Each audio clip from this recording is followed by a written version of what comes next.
صباح الخير أصدقائي الحلوين، يا أهلا وسهلا بكم بقناتي. أنا رنا العبد الله. اليوم حاخذكم من برشلونة، المدينة مائية حلوة هنا ببرشلونة اسمها إلا فانتازيا. هنقضي أوقات ممتعة، شمس عندنا كالعادة قوية هنا بإسبانيا، بس رغم هذا لازم نروح ونتونس. تابعوا الفيديو للنهاية أكيد حيعجبكم. لا تنسون تدعموني باللايك والتعليقات الحلوة. ابقوا وياي.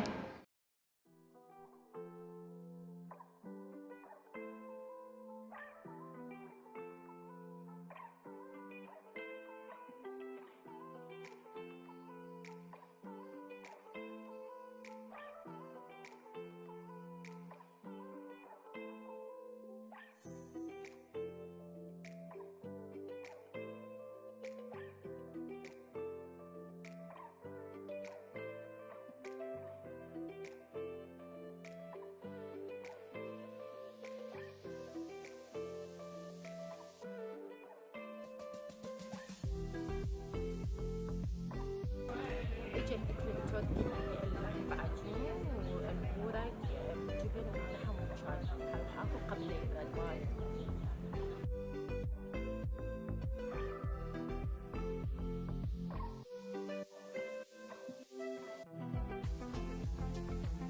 للأسف يا أصدقائي ما قدرنا نروح لوجهتنا للأكوا، لأن للأسف المكان جدا بعيد، تبعد هاي المدينة المائية ساعة كاملة وشوية، فقررنا نغير وجهتنا ونروح مكان قريب على فندقنا، تقريبا 20 دقيقة رحنا له بالقطار. وصلنا لهذا الشاطئ والبحر الحلو برشلونة. الشاطئ كلش حلو رملي، جمال الطبيعة، وكانت الأجواء جدا حارة، فكنا محتاجين بأن نستمتع شوية بهذا المي الحلو. كانوا أعداد الزائرين جدا هواية، ومعظمهم من الإسبان. قضينا ساعات حلوة ومكانكم كان خالي. هذا الشاطئ مليان بالشمسيات، الألوانها زاهية وحلوة، طبعا جدا عجبتني والتقطت إلها صور هواية.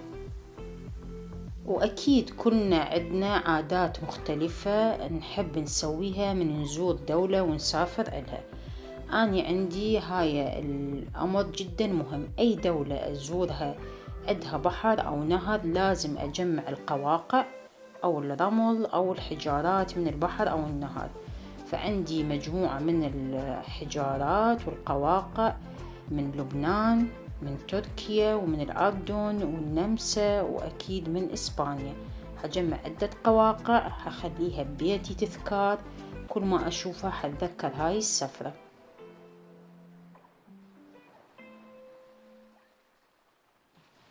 ويا جمال البحر، ودرجة الحرارة كانت جدا معتدلة، وجدا قضينا أوقات حلوة واستمتعنا بصوت أمواج البحر. وطبعا هاي تعطينا طاقة إيجابية، وكل الطاقة السلبية راحت وتخلصنا من درجات الحرارة، وكانت الساعات جدا مثمرة وجدا عجبتني وبقت بذاكرتي.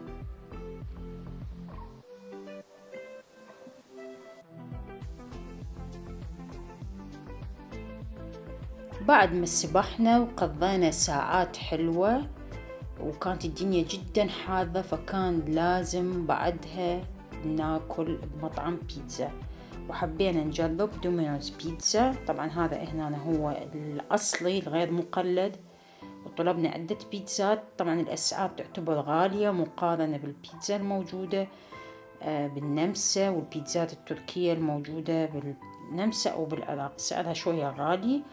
من خلال تجربتي لهاي البيتزا، العجينة تكون شوية كريسبي والحشوة تكون مختلفة، فاللي ما يحب بيتزا كريسبي ما حتعجبه، أما اللي يحبها أكيد حتنال إعجابه. عائلتي عجبتهم جدا، واستمتعوا بالوجبة.